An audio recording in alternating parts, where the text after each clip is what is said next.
ẹ káàbọ̀ sórí ètò Ojúkojú pẹ̀lú Olúọmọ pírẹsẹ́ńtà. Tábàtà a máa ń tọ̀ ni, tábàtà tá a bá tọ̀ wọn dẹran onídìí lórí awuyewuye ọ̀rọ̀ ìlú Ilé-Igbó, lórí ọ̀rọ̀ àjòyè àti lórí ẹ̀sùn lọ́tùn lósì tí wọ́n fi kan kábíyèsí ọba Olú ti ìlú Ilé-Igbó lórí ọ̀rọ̀ pé wọ́n ta oyè fún ìdílé tí ó tọ́ sóyè, wọ́n gba òbítíbitì owó. Ó ní wípé wọ́n monetize oyè wa ni, wọ́n sọyè ń dowó bẹ́ẹ̀ ni. A ti gbọ́ lọ́tùn lósì tó ti ń jà rìnrìn káàkiri àtàwọn ìdílé tọ́rọ̀ náà kàn tó ń fi ẹ̀hónú hàn. Ìdí rẹ̀ tá a fi gba ààfin kábíyèsí Olú ti ìlú Ilé-Igbó wa láti wá gbọ́ kúlẹ̀kúlẹ̀ apá àtọ̀dọ̀ wọn.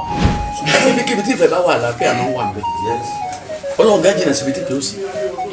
Ìfẹ́ yẹn mo fẹ́ ká jọmọ́ ìbára wa lò torí èèyàn gbogbo yín o àtẹ̀mí náà kò sí bá àṣẹ ní máa ṣẹra wa o kò sọ Ọlọ́run nìkan ló pé tẹ́nìkan bá sọ pé lágbájá ọ̀la lágbájá òun náà dáa kò sẹ́ ń dánú gbogbo wa lápẹ́ ìwà òun ká dúkú wa láwọn máa wò ni kò kí n rẹ tí ó kì í mọ́ torí mi náà ìsèmi náà máa pé èèyàn burúkú ni mí. because èmi sọ Ọlọ́run nìkan ló clean tí a lè rí àṣìṣe lọ́dọ̀ rẹ̀ so kò sẹ́ ń clear ní gbogbo tó clean gbogbo àtàjókòó yìí àtọkùnrin àtobìnrin wa torí wípé Ọlọ́run sẹ́ pé Ọlọ́run ẹlẹ́dàá wa òun náà ló ní gbogbo nǹkan àti bínú àti ire àti aburú Ọlọ́run náà ló ní gbogbo rẹ̀ aburú nìkan kò sí gbogbo wa ìfẹ́ yẹn ni mo fẹ́ kẹ́ ẹjọ́ máa bára yín lò tí ìfẹ́ gidi bá wà bẹ́ẹ̀ bá bù pẹ̀lẹ́ pé ń tẹ́ fẹ́ kó ṣe rè yóò ṣe o torí ti tí mọ̀ tí ẹ má di tí mọ̀ papọ̀ báyìí láti wó òkè yóò rọrùn fún wa láti wó ju kí ẹ faraba nìkan lẹ̀ kó máa ṣe gbogbo wàhálà lọ́pọ̀ nǹkan ò ní í ṣe o bẹ́ẹ̀ bá ń fẹ́ ìyanu gan kò gbọdọ̀ mú ìjàmọ́ o torí Ọlọ́run tí ó ṣe àmì sí ètò tẹ́ ń ṣe yẹn kò fẹ́ràn jàgídíjàgan. Àmọ́ dídé tá a dé ààfin bí àlàǹfààní láti dé kábíyèsí ṣùgbọ́n a rí agbẹnusọ wọn tó jẹ́ akọ̀wé fún ètò ìròyìn wọn ohun tí ó bá sì sọ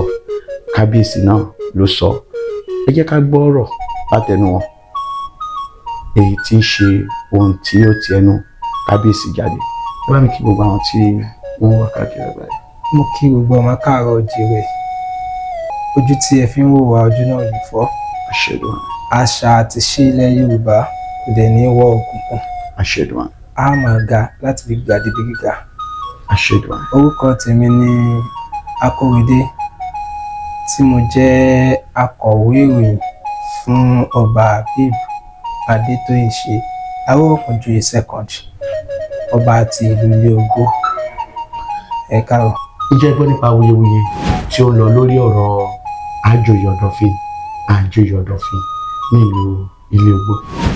Ẹ ṣe olóòtú mi, a gbọ́ nípa rẹ̀ ó sì jẹ́ nǹkan tó yẹ pé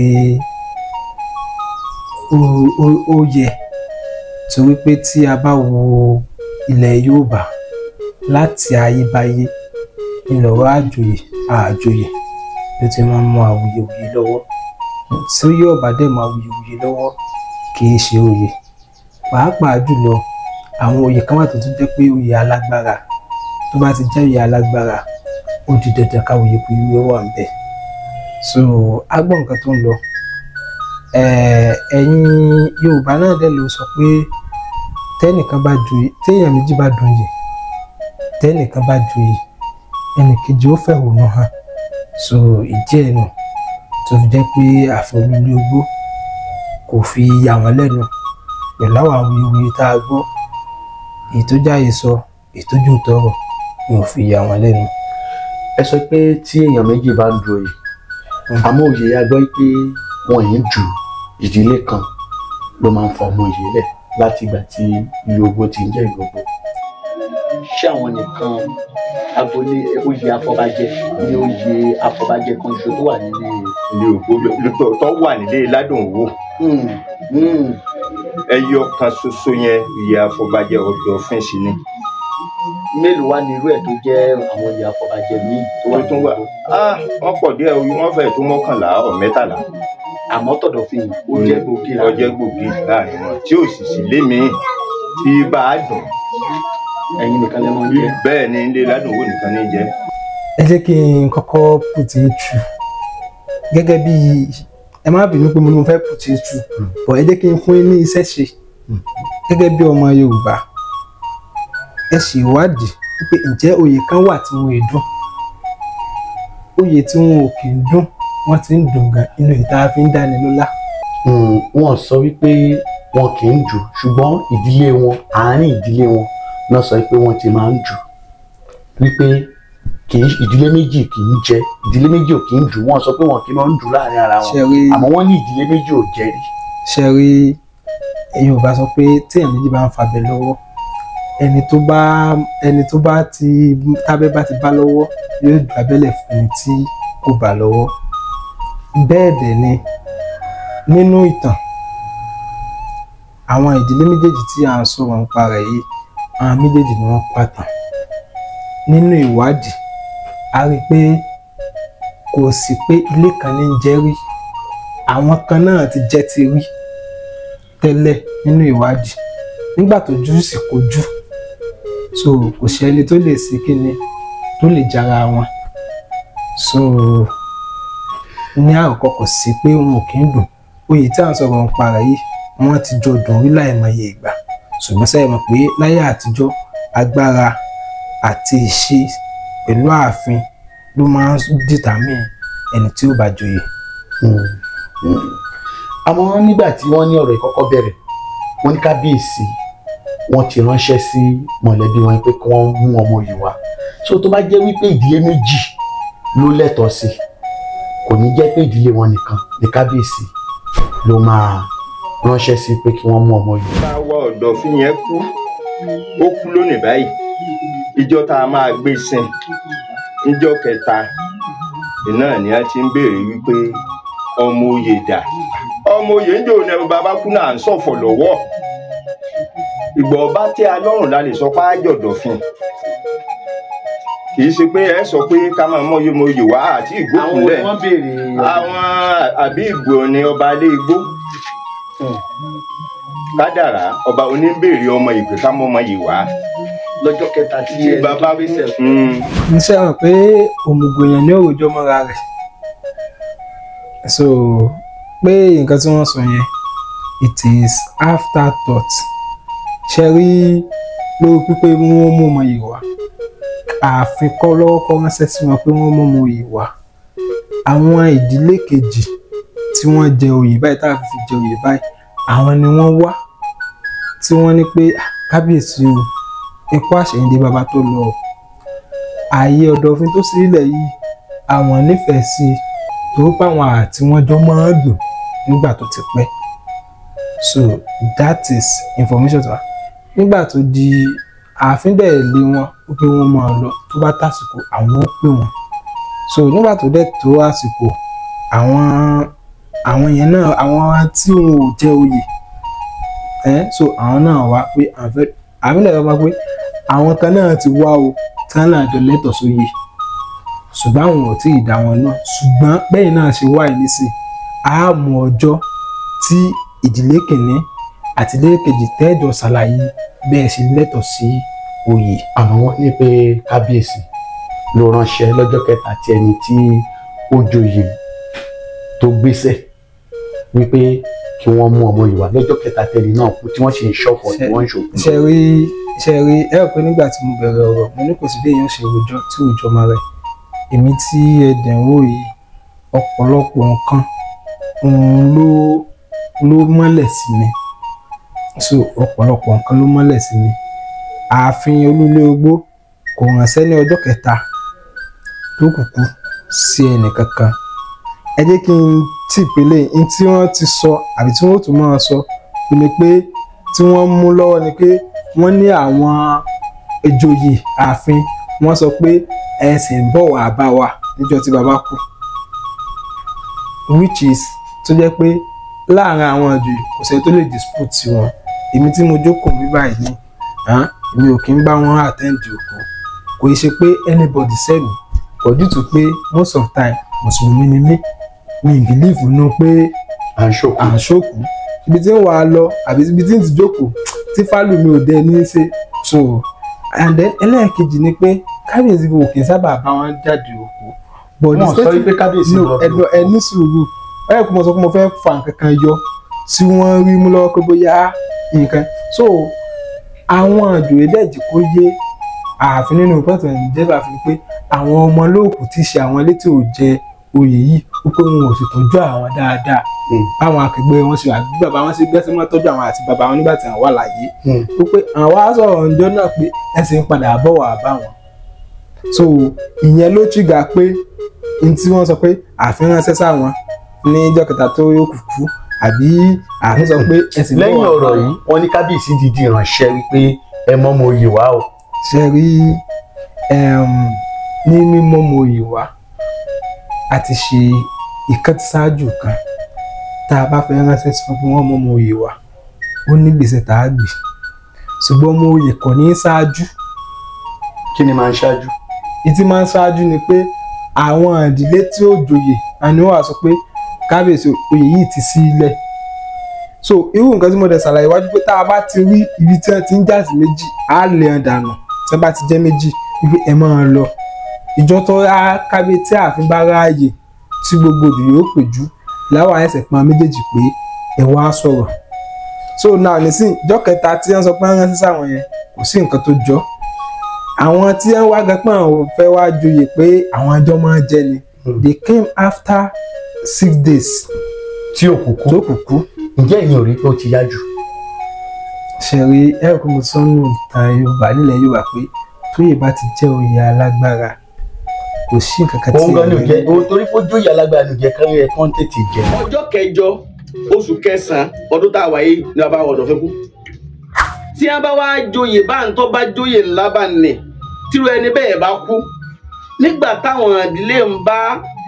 sìnkú tán tí wọ́n sọ̀kò tára wọn wá balẹ̀ àwọn ni wọ́n wà kọ̀wé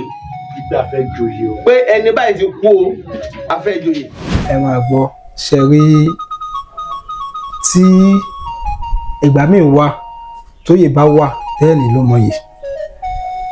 gbogbo àwọn olóyè tẹ́ẹ̀dẹ̀ rí yẹn ló nírú tí wọ́n ń play ní ààfin tí ààyè kan bá wá sílẹ̀ tẹ́ ẹ̀ bá di ṣe é pé assignment tẹ fáwọn yẹn ń bẹ̀ yẹn ṣe é pé assignment yẹn ti dìnà. ó dáa àmọ́ kì í ṣe oyè Ọ̀dọ̀fin kò ń ṣe òun ló next sí kábíyèsí kì í ṣe number 3 kì í ṣe number 4 bí ó wà lórí àwọn oyè tó jẹ́ bí àfọbàjẹ ìgbà tí iṣẹ́ wọn lágbára ní ìgbà tí ọba ìlú kan tó bá wàjà torí gẹ́gẹ́ bí àfọbàjẹ ní ìròyìn pé wọ́n wà gan lára bọba jíròrò. ṣe rí nílẹ̀ Yorùbá gẹ́gẹ́ bí ìmọ̀ tí mo mọ̀ àti àwọn ìwádìí tí mo ní lọ́wọ́ gbogbo wa la rò pé àfọbàjẹ ẹnu ìgbà tó bá gbéṣẹ́ nìkan ẹni wọ́n nídìí àti bá ọba ṣe lò àwọn gangan ní ìpìlẹ̀ bọ́ba jíròrò kì í ṣe ìgbà tó bá tó gbéṣẹ́ àti bá tó fẹ́ jẹ ọba. àmọ́ irú àwọn àfọbàjẹ yìí nígbà tí wọ́n kà wọ́n 12 ni wọ́n kò yẹ kí ẹnìkan tó gbéṣẹ́ láàrin wọn kó di iṣẹ́ èèyàn 11 lọ́wọ́. mélòó wá ní irú ẹ̀ tó jẹ́ àwọn ìyá àfọbàjẹ míì tó wà tún wà wọ́n pọ̀ díẹ̀ wọ́n fẹ́ẹ̀ tó 11 or 13. ẹ jẹ́ kí n sọ nǹkan fún 12 iye kan ni èèyàn ò ní sùn ẹ̀ kó mo ní igun kọ̀ọ̀kan ní kálukú dìmú so ẹ̀yin náà wò nísìn láyé àtijọ́ a ní balógun Ògúnmọ́lá ó níbi kan tó dìmú ó ṣe jẹ́ balógun Ògúnmọ́lá ló ní àwọn ọmọ agun lẹ́yìn tó náà tó fi hàn sí oríkò kọ̀ọ̀kan kí wọ́n dìmú ẹjọ́ tí ìkan náà àwọn tó wá fi sóríkò tí ó bá sí ń bẹ̀ ṣé ogun ò ní tàtẹ̀yìn wọlé. ó tó àárín ọjọ́ mélòó tàbí oṣù mélòó síra wọn tí ẹni tó jẹ tẹ́lẹ̀ tó fi gbéṣẹ́ kẹlòmíì tó wá jẹ. ṣé nísìn bẹ́ẹ̀ so tí n bá kà dáadáa it is 28 days after. that is less than a month. yes. kẹ́rì tó yá jù gẹ́gẹ́ bí oyè tó ní kìnnì láti lè jẹ́ kí wọ́n fi ẹni tí wọ́n tọ́ jẹ. mo ti sọ ọ̀rọ̀ kan pé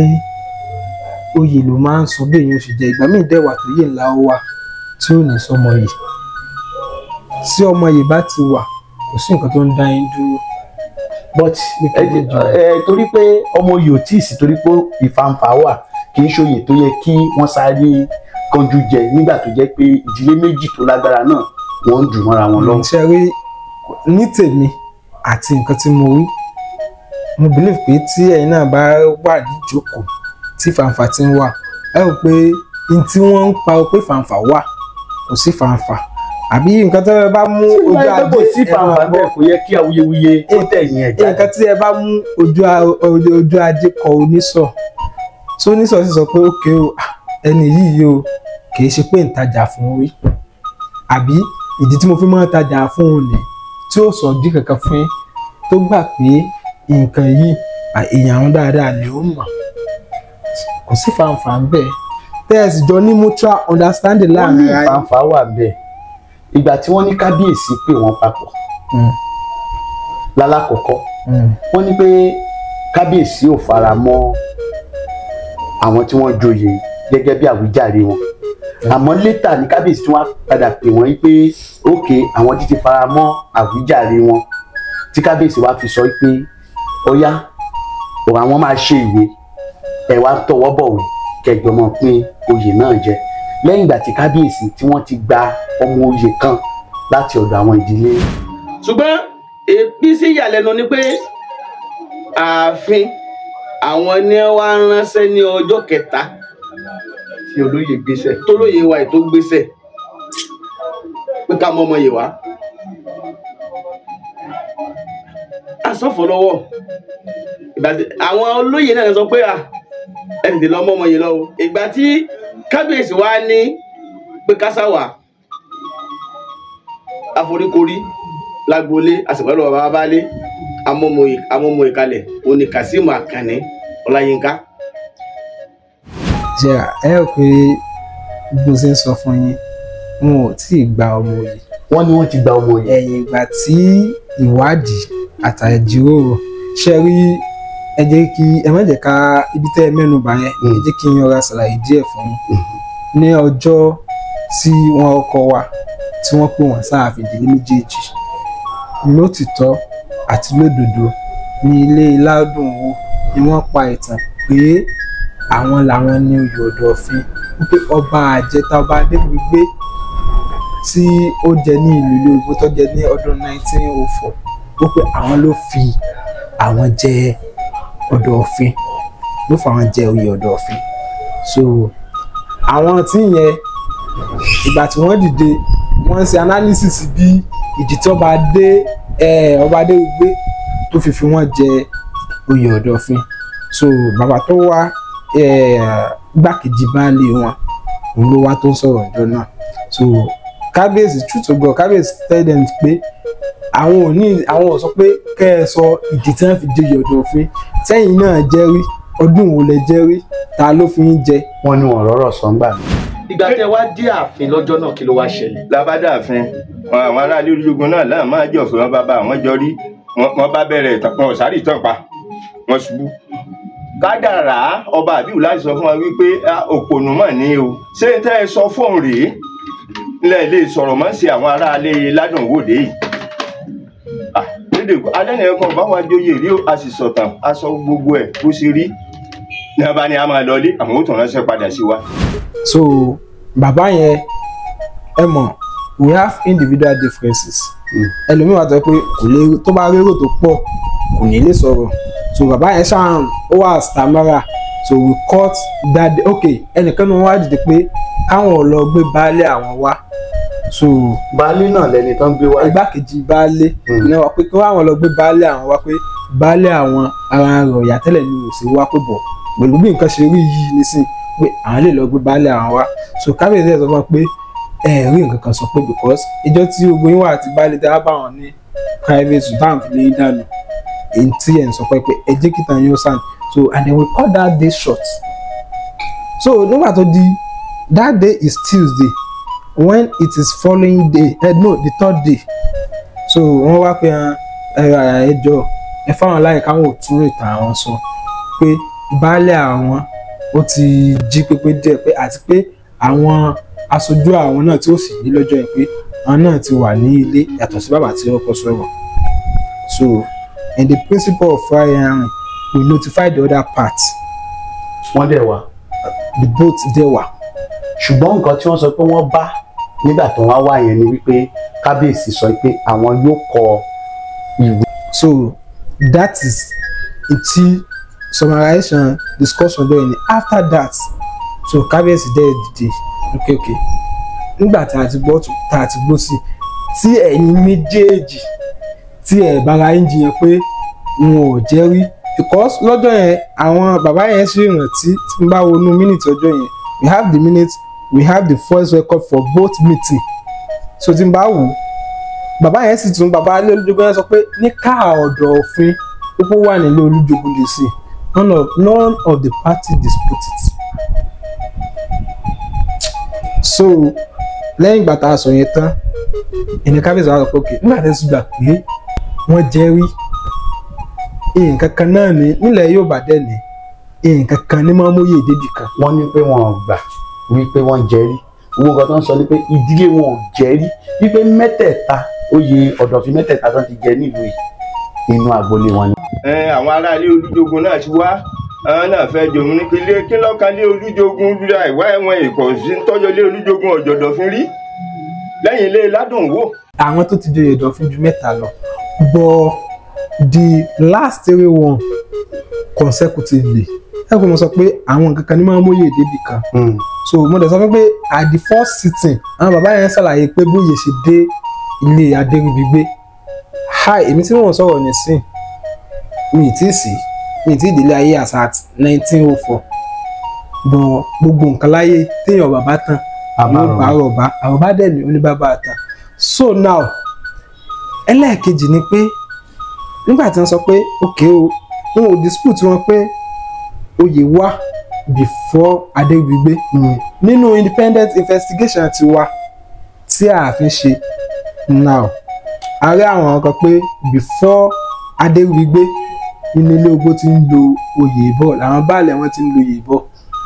even the post of Ọ̀dọ̀fin tá à ń sọ yìí is number 5 nínú àwọn tó yan baálẹ̀ Adéríbigbé nígbà tó fẹ́ jọba ń gbà ní 1904 how come tó jẹ́ pé ẹni tó jẹ́ number 5 nígbà tí wọ́n fẹ́ yan ọba àwọn òun ni wọ́n ti jẹ ṣáájú tó jẹ́ pé gbà tó ń dé lọ́ọ́ ìṣèjọ yìí náà. So that is independent research tiwa tó jẹ́ pé ìdílé kankan kò mẹ́nu bà. So now kò sí nǹkan kan tó jẹ́ pé wọ́n dispute bẹ́ẹ̀ wọn ò dispute ẹ̀ wọ́n jọ ní unanimous decision. Even I can tell you for fact pé both of them display familyhood nígbà tí a propose pé there should be rotation between them nobody among them raise eyebrow nobody among them. wọ́n ní wọn gbà. nígbò tó bí ijọ́ karùn-ún náà ni ẹ bá ní wọ́n tún pè wá lẹ́jọ́ sáàfin o láwọn aráàlú Olújogún. kádà yìí sọ kínní kan jọ náà oníjó náà ti dáyé òun ọ̀gbọ́ pé wọ́n jẹ Ọ̀dọ̀fin lé mìíràn Àbíbù ọba wa yìí ó lóun ọ̀gbọ́ pé wọ́n jẹ Ọ̀dọ̀fin bòmí rí o. àmọ́ ńgbà tí oúnjẹ àwa tún lọ sí ìpàdé ẹlẹ́ẹ̀kejì ọ láti máa sọ pé kọ̀sẹ́ntì ò lè jọ̀dọ̀fin oyè bàbá àwọn ni eléyìí sóyè bàbá yín oyè bàbá tí a ní o ó ń kálukú ló lóye bàbá tí ẹ o àwọn ọba ń dun ọba o oyè Ọ̀dọ̀fin táwa máa jẹ làmú kò sẹ́tọ́ bá dùn rí o ó lóye ilé bàbá àwọn ni kò sí tóun ò lè ṣe bí ọba wúlò lè tà sí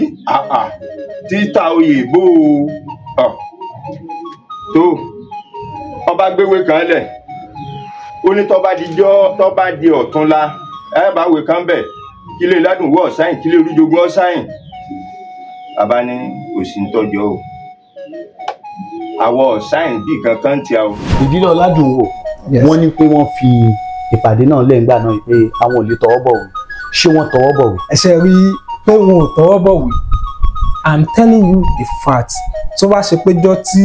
a propose pé wọ́n tọwọ́ bọ̀wé la bá ṣe lẹ́tà yẹn they will have signed. wọ́n ní wọ́n ti lẹ́tà ìpàdé mi tán pé wọ́n ní pé ọ̀rọ̀ lẹ́tà ti rẹ̀ ṣùgbọ́n wọn tọwọ́ bọ̀wé. ṣe rí ọ̀dà náà nísìn èmi àti yín ń jà ọ̀gá mi tó jókòó àní ẹ fẹ́ bá a parí ìjà so àwọn stranger ni wọ́n pọ̀ èmi àti yín làwọn ará wa ẹ wá lókè o kíjà yóò lè bá a parí o aṣọ tẹ́yìn méjèèjì ń já sí yìí ẹ jẹ́ n bá yín gé sí méjì bọ̀ tí n bá ti bá yín gé méjì o yín bá yín kọ orúkọ yín sí lẹ́yọ kọ̀ọ̀kan. So now ṣe hàn pé ẹni tí ó fẹ́ bá a parí ìjà stranger ni bóò ló ṣe mọ orúkọ wa tó fi fẹ́ kọ tó kọ sásọ tó bá gé. ẹ jẹ́ kí n bi yín ní ìbéèrè kan lára ọ̀rọ̀ tó jẹyọ. Wọ́n ní pé kábíyèsí ti gba ọmọ yìí láti ìdílé Ọládùnwò. Wọ́n ní wọ́n ti kọ́kọ́ mú kan wá táwọn ààfin sọ wípé àwọn ò fẹ́ kán tó mú èmi ìwà even tí wọ́n fi mú owó ìfọmọyè dání ẹni sọ̀rọ̀ owó ìfọmọyè dání 10,000 tí ààfin kọ wípé owó ìfọmọyè wọn wípé 100,000. bàbá mọ mo yè lọ ngbà mọ mo yè lọ láti inú mọ̀lẹ́bí inú mọ̀lẹ́bí àmọ́ ọmọ kan lọ alẹ́ mú lọ. à ń pe ọmọ yẹn ní Kasimu wọn bá tún ní kámẹ́lòmíì wá bàbá tún wẹ́lòmíì táó à ń pè ní Táófíkì Gọ̀jẹ̀dá bàbá tún mú lọ gba sáde bẹ́ẹ̀ wọ́n ní owó ọmọ yìí àfiránṣẹ́ àfiránṣẹ́ bẹ́ẹ̀ bá yẹ fowó ọmọ yìí ránṣẹ́ yẹn kò sí gbà lè joyè go so good wọ́n dẹ̀ gbà lọ́wọ́ wọ́n gbà ìyẹn ni pé wọ́n ti gba ẹni gan tẹ́ ẹ padà mú lọ lẹ́lẹ́kejì nu. wọ́n ti gbà. tí wọ́n bá sọ ẹ kó mo sọ nípìnlẹ̀ màá dẹ̀ máa tẹnu pé kò sẹ́ni tí ó rojọ́ mọ́ ara rẹ̀ èmi tí mo dúró yìí ní Ìsọ̀rọ̀lé olóyè ọmọ àwa náà lóye tá a máa jẹ́ ń dìlé wa ọmọ ilé igbó ni mí ṣùgbọ́n ẹ̀sìn kò jẹ́ kí ìlòjú ọmọ ilé olóyè but the fact still remain pé lọ́jọ́ tí a sọ ní the first sitting the second sitting the third sitting a sọ fún wọn kábíyèsí sì tún repeat ẹ̀ fún wọn pé ẹni tá a bá ti parí gbogbo nǹkan tá a fẹ́ ṣe yìí yóò máa yẹ ti rojọ́ tí ò ti sí dispute láàrin pé mo ò jẹ́rí ẹni tá a bá ránṣẹ́ sí ẹni yóò joyè. It is the second meeting tí wọ́n ti gbà pé rotation máa wà rotation máa wà. àmọ́ tó bá yẹ pé wọ́n gbà kò yẹ kí awuyewuye lè pọ̀ tó yìí. ẹni sùúrù within the second day I told you earlier that we have the minutes we have the record for like láti gbàtà awuyewuye yẹn ti ṣẹlẹ̀ we are just looking at because we expect it to be normal. tí ẹn tí ẹ bá sọ pé kíní right mi ni tí ó bá bọ́ sí you have ways ara ways tí wọ́n fi lè channel tí wọ́n fi lè gba ẹ̀tọ́ ẹ̀ padà ìní nǹkan tí wọ́n kọ́ lò protest so tí wọ́n bá gbé protest ọ̀mù the court is there for them to go but pé wọ́n gbà wọn ò dispute ọwọ́ àánú minute wa I told you we have the first record of the first and second sitting so tí wọn ò dispute ara wọn so now it is after that meeting ní meeting yẹn the first second meeting ní káfíń sọ pé ẹni tí a bá ti parí gbogbo nǹkan tá a fẹ́ ṣe tán ẹni tá a bá ránṣẹ́ sí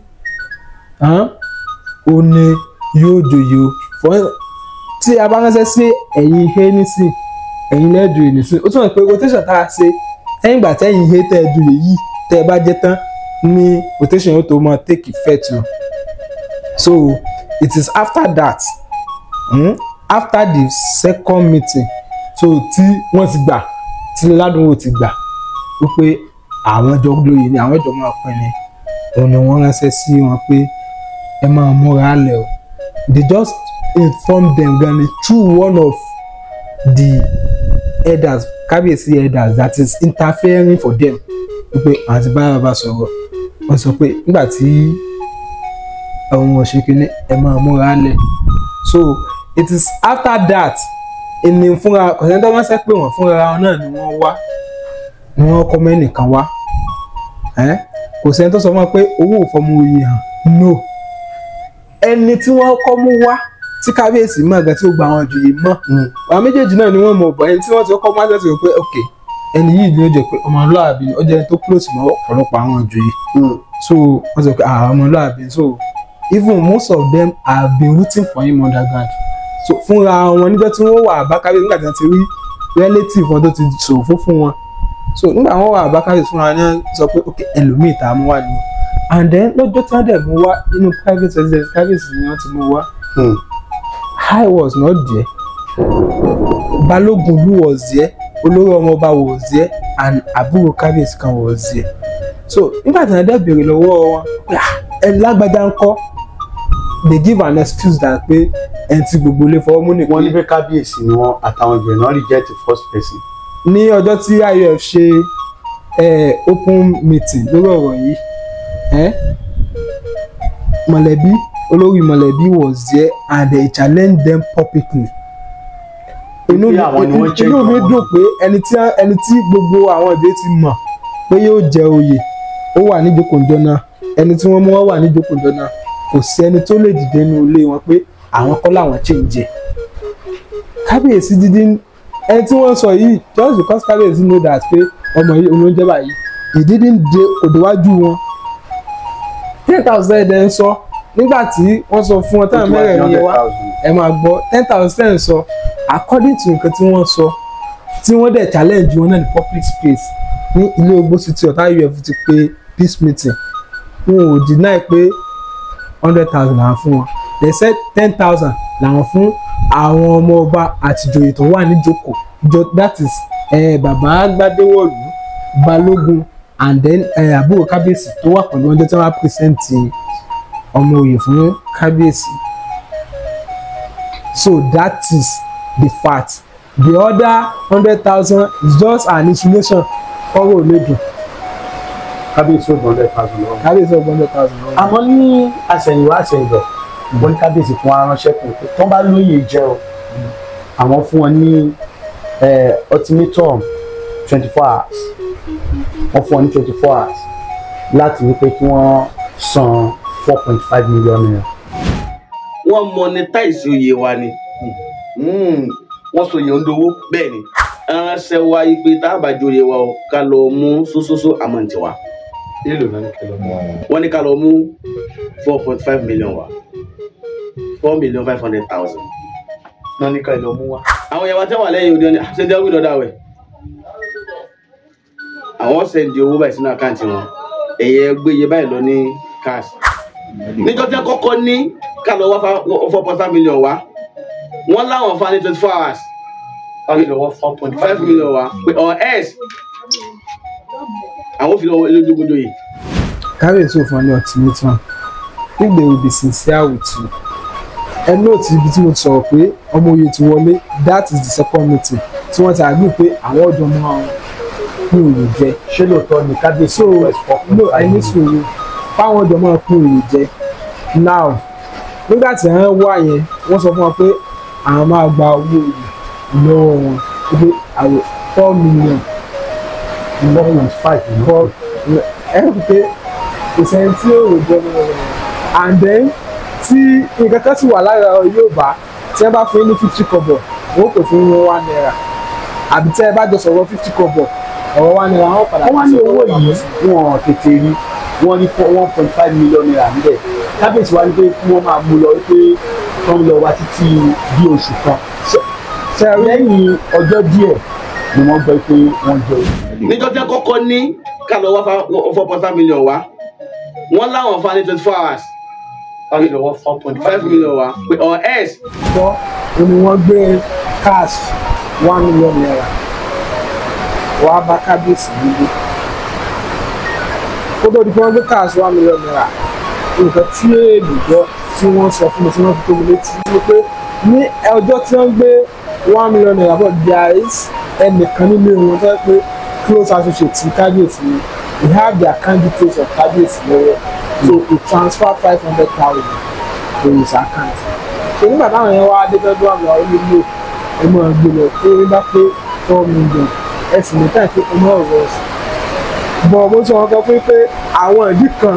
èmi máa ń múyè débi kan Yorùbá dẹ̀ máa ń pè pé ta ní jẹ ẹja ní bí ẹja nínú so pé ẹ̀ẹ̀mẹtẹ̀ẹ̀ta tí wọ́n jẹ́ consecutive yẹn ìtọ́jú yóò wá pé nígbà yẹn wọ́n láwọn ọmọ tó yẹ pé wọ́n ní good relationships with ààfin with ìjòyè with ìlú ẹ pé if they are in office wọ́n bá pè wọ́n báyìí pé nǹkan báyìí ló ṣe fún mi they will do it for them that's their relationship that's the advantage tí wọ́n ní tí wọ́n fi jẹ mẹ́ta léraléra lórí àwọn tí yẹn nínú ìtọ́tọ́ wà ní tí a ṣe ìwé àgbàgbà ni pé even the last one tó ń jẹ yìí there is a man ní ilé oníjogun tí wọ́n ti dé yìí Ìbàdàn tó yẹ pé ó bá wọn dún oyè yìí bọ̀ tó yóò dáná lọ́wọ́ nílé tó lọ so before he later came back to Olúkọ̀tún olóòkọ̀ ọba àná fi Olúkọ̀tún rẹ̀ ní ẹ̀kún káwá sọ wípé owó 4.5 million naira tí òkú yóò jẹ́ kó lè bọ́ sí wọn lọ́wọ́ kì í ṣe 4.5 million tí òkú mo sọ lẹ́ẹ̀kan pé ta ní jí ẹja ilé ń jẹjà nínú ṣẹ́ mọ̀ àwọn ìrìn àjò tí wọ́n padà rìn nígbà tí wọ́n kúrò ní ààfin lọ́dọ̀ bàbá so olóbi bàbá ní imagine kí n máa ṣiṣẹ́ lábẹ́ yín tí òkè lè fẹ́ gba nǹkan lọ́wọ́ kí ẹni yóò fẹ́ gba nǹkan lọ́wọ́ yín tó wá rò pé òkè èmi nígbà tí mo ní dọ́dọ̀ yín lẹ́sọ tí mo rí fún mi òkè o mo lè gbọ̀nà àwọn lè gbọ̀nà àgbọ̀kọ̀rọ̀ yìí tí wọ́n wá pè mí pé ọ̀dà òkè mi ò wá o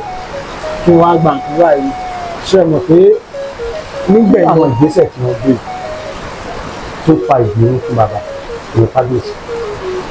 ṣe rí ìgbésẹ̀ tí wọ́n gbé lára ìgbésẹ̀ àkọ́kọ́ sí mi rí tó fa ìbínú fún bàbá ni pé àìtọwọ́bọ ìwé àdéhùn sí àjọṣe ìyẹn jẹ́ ìgbésẹ̀ àkọ́kọ́. ẹlẹ́ẹ̀kejì a tún rí gbọ́ àfihàn gbọ́ pé torí pé níjọ́ tí wọ́n sọ pé àwọn ò tọwọ́bọ̀ wò ó wà ní àkọọ́lẹ̀ pé tó bá jọ ọdún 22 làwọn padà bọ̀ so nígbà tí wọ́n lọ yẹn ibù lọ́jọ́ yẹn dọ́kà ẹ̀fà tí wọ́n sọ pé àwọn ọ̀tọ̀ ọgbọ̀n wò ní kábíyèsí tó jẹ ìgbè so nígbà tí wọ́n lọ yẹn náà la rí gbọ́ pé gbogbo àìṣedéédé gbogbo pé ọ̀dùn 22 táwọn lọ wípé they are just going to go and plan something else apart from the process tí wọ́n fi jẹ oyè because so they are prepared the court injunctions they are saying that court làwọn fi gba oyè àwọn ẹ̀yin yìí lẹ́dẹ̀ jókòó tá a jọ sọ̀rọ̀ tẹ́ ẹ sọ pé ẹ ní nǹkankan mọ̀ tẹ́ ẹ bá tún sọ pé ẹ ní nǹkankan if you heard the ending part of the first bill that I record that day kábíyèsí sọ pé tẹ́ ẹ bá lápìlì o tẹ́ ẹ bá ní àpìlì o àmọ́ wọ́n ní pé kábíyèsí insist pé dandan àwọn ló lulẹ̀ pé òye ilé bàbá wọn ní oyè ọ̀dọ̀ fún. ṣẹ̀rí nínú pé ara àṣìṣe tí àwọn bàbá wa ṣe onígbò kò sí àkọsílẹ̀ nílẹ̀ yóò bàjẹ́ náírà bí kò sí àkọsílẹ̀ ṣẹ́ẹ̀dẹ̀ ìdá bá ń sọ̀rọ̀ nípa oyè àwọn ọba àná ìjẹta àwọn ọba tó ti jẹ rí ìṣesí kálukú náà fún mọ́ fún ìwọ̀n gbígbé kò sí ẹni tí ó wà tí ó gbé oyè wá láti ibi tó ti ń bọ̀ tí ẹ bá wò kò sí kan lẹ káàárọ̀ òde kẹtẹ ẹ lè fẹ́ wò lẹ́yìn tó pé mo ń joyè àṣìpa nínú ibi tí mo ti wà nínú ògùn wa lé wa tí mo dé lúmi tí mo lọ àṣìpa náà mo gbọ́dọ̀ máa jẹ tí ìbáṣepọ̀ èèyàn bá dà pẹ̀lú ọba téèyàn lọ́wọ́ bá ń bẹ̀ ló lè rò pé ó rí a ìjà máa fi ìpínlẹ̀ yìí àmọ̀ òṣìṣẹ́ ọmọ ọba nìkan ló yẹ pé tó bá kú nínú kàbí tí ìbá túmọ̀ lórí tó bá dé lúmi ló tún jọba so directly or indirectly that is the fact tí Yorùbá táwa ọ̀dọ́ ọ̀sìn tí a fẹ́ gbà ni pé ọba ló lóye torí pé relationship wa pẹ̀lú àwọn ọba wa nísìnyí kò kí ọ̀bẹ àwọn bàbá wa ṣe sí pẹ̀lú wọn. èyí tó túmọ̀ sí pé àwọn ìdílé sọ pé wọ́n jẹ oyè ọ̀dọ̀fin láti ibi tán ti wá a jẹ́ wípé wọ́n lẹ́tọ̀ọ́ láti wá jẹ ní ìlú ìbínú. ilé ogbó tí a bá ń sọ̀tàn ilé ogbó tí a bá ti yọ ìtàn àtòkèdèrè kúrò ń bẹ ìtàn ilé ogbó ò tí kù ìtàn ilé ogbó ò tí kù. ó dá lẹ́yìn gbogbo awuyewuye kí ni ìgbésẹ̀ tí àfin wa ń gbé àbí èyí tí àfin yóò tún padà gbé láti lè mú kí ọ̀rọ̀ yìí. ṣe rí lẹ́yìn gbogbo awuyewuye ní tí ó wà náà ni pé tí ọ̀rọ̀ bá ti wà tí iṣu bá ti wà dialogue ló ń kàn kò sí iṣu tó wà tí ẹ fi confrontation darí tó máa wà resolve dialogue ló máa padà wà bẹ́ẹ̀ a máa jókòó round table yìí káàjọ máa dialogue pé ok this is it tí àṣàyàn ò gbà tàṣàyàn tí tàṣàyàn ò gbà ti àṣàyàn so lẹ́yìn ìgbà yẹn wọ́n ti ṣègbésẹ̀ lẹ́yìn protest wọn ara ihun tí ìlú náà ṣe àbí tá a fi ṣe náà ni pé ẹ pé tẹ bá wo gbogbo nǹkan tó ń lọ lórí ayélujára ẹ lè gbọ́ bí tí ò bá ṣe òní ńlá àfi tó rẹ́dí àti sọ kankan so they are just keeping mute because they believe that wọ́n ṣì ń bínú lọ́wọ́ tí wọ́n bá bínú tán there will be round table discussion. ṣé nígbàgbé pé ọ̀rọ̀ yìí lè níyànjú pẹ̀lú dialogue. mo ṣe rí ẹ̀kú mo ti sọ pé ọ̀rọ̀ oríṣiríṣi ọ̀nà lèèmọ̀ gbà àgbà ẹ̀tọ́ ẹ̀ bọ̀ kò sẹ́tọ̀ tẹ́ ẹ lè rí gbà pẹ̀lú confrontation. àwa ti fọ̀rọ̀ léjọba lọ́wọ́ àwa ń retí àbọ̀ ìjọba torí ìjọba àwọn ní ń gbọ́ pa àṣẹlẹ̀ lọ́wọ́ ńgbà tọ́jú ẹ̀. Their lawyer are bringing a letter apart from pé the palace is waiting for a dialogue they bring a letter tí lọ́ọ̀yà wọn so I believe pé they still believe in the judicial systems. So I get the judicial system to work ìyẹn pẹ̀lú àfin rules. Considering judicial system ò ti wọ̀ ṣe é pé à ń pè nǹkan ní contempt of court tí ilé ẹjọ́ bá sọ pé ó kéré o oyè ọ̀dọ̀ fi yíyí o exclusive right tí àwọn èèyàn báyìí ni kò sí nǹkan tá a fi fẹ́ ṣe kò sí nǹkan tá a fi fẹ́ ṣe tá a fi bá ti sọ pé kì í ṣe yìí wọn definitely that is contempt of court and there is penalty for contempt of court. ṣé wàá ṣe ṣe kí palace ó reverse oyè yẹn. kò sí nǹkan tí ò ṣe é ṣe níwájú òfin kò sí nǹkan tí ò ṣe é ṣe níwájú òfin. ó dà tí lọ́jọ́ mi ọjọ́ rẹ̀ tí a tún máa láǹfààní láti máa bá ààfin kábíyèsí olú ilé ogbó pàdé lórí ọ̀rọ̀ míì tó ní í ṣe pẹ̀lú ìdàgbàsókè àti ìgbélárugẹ àṣà ìlú yìí tí ò ní jẹ́ ọ̀rọ̀ awuyewuye ẹ̀yin gẹ́gẹ́ bí agbẹnusọ fún kábíyèsí kí ni ìmọ̀ràn yín fún àwọn ìdílé yìí pàápàá jùlọ àwọn ìdílé tó jẹ́ pé wọ́n fi ìdínú hàn. mo dúpẹ́ lọ́wọ́ yín olóòtú fún àǹfààní tí ẹ fún ààfin ilé ọ̀fìn gbogbo láti lè sọ ipa tí wọ́n kó mo fẹ́ kẹ́ ẹ mọ̀ pé kò sẹ́ni tó pé tán ọlọ́run nìkan ló pé ní ìkádìí ọ̀rọ̀ mi tí ó bá ṣe pé àwọn ogun tó gboyè náà ni wọ́n gboyè àwọn ló fẹ́ òní hàn ṣùgbọ́n nǹkan kan tí mo fẹ́ rọ àwọn ọmọ ilé ogbó ni pé ilé ogbó wa ni tá a bá rí nǹkan tó ń dùn wá ẹ̀tọ́ wa ni láti fẹ̀rẹ̀ inú wọn wọ́n ká mọ̀ fihàn nífihàn tí ó mọ̀ bàjẹ́ ká mọ̀ fihàn nífihàn tí kò ní dé tó ń fáwọn bàbá kó o pé tílẹ̀kẹ̀ bá ti já kò kì í pé mọ́ yorùbá dẹ̀ kó o pé àgbájọ ọwọ́ ọ̀làbí sọ̀yà ọwọ́ kan ìgbẹ̀yìn dòwú so àwọn igun méjèèjì òmíràn wọ́n kí wọ́n embrace dialogue over confrontations dialogue nìkan lẹ́yìn dialogue cause of law wà bẹ́ẹ̀ nìkan ló lè gbé wa ló lè ká solve differences wa tí a bá ti wá ká mọ̀ pé confrontation ni ó solve rẹ̀ ó gbé confrontation ó máa bà nǹkan jẹ́ kò bẹ́ẹ̀ tí nǹkan ṣe tó mo rọ̀ wá ká a bá rí nǹkan bìnú alẹ́tọ̀ lábẹ́ òfin orílẹ̀-èdè nàìjíríà láti bínú ṣùgbọ́n ká mọ̀ bí lábẹ́ òdì ká mọ̀ bí lábẹ́ jù tí ó bà nǹkan jẹ́ tí ó bà àtìmọ́ ṣe bọ̀ wá jẹ́ so mo dẹ̀ tún rọ̀ wá wípé gbogbo ògbésẹ̀ tí àwọn adarí ìlú gbé àwọn ọ̀jọ̀gbọ́n àwọn olórí ẹ̀sìn tí wọ́n ń gbé ibi tó bá padà jà sí kí ibi méjèèjì tó jẹ́ àgbàláfíà láàyè fún ìdàgbàsókè ní ogbó. orúkọ yín lẹ́ẹ̀kan sí àti kò tẹ́ ẹ dìbò láàfin. orúkọ tèmi ni Salmon Mubarak Akorede tí mo jẹ́ akọ̀wé ìròyìn fún ààfin ọba Habib Adépèsè Àgbàdé olú ti ilé ogbó. ẹ ṣé o.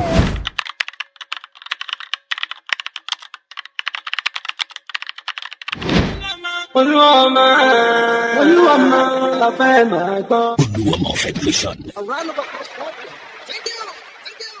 a sì dúpẹ́ lọ́wọ́ gbogbo ẹ̀yin tẹ́ ẹ ti subscribe sórí YouTube channel yìí ẹ̀yin tẹ́ máa ń comment tẹ́ máa ń like tẹ́ dẹ̀ máa ń share àwọn videos wa ẹ dákun ẹ bá wa gbọ́wọ́lé subscription button kẹ́ ẹ bá wa subscribe kẹ́ ẹ lè máa ń láǹfààní láti wo àwọn oríṣiríṣi fídíò tá ń jù sórí àtẹ ìkànnì yìí. Olúọmọ Broadcasting Media Academy ìròyìn ayọ̀ tí ẹ ti ń retí dé.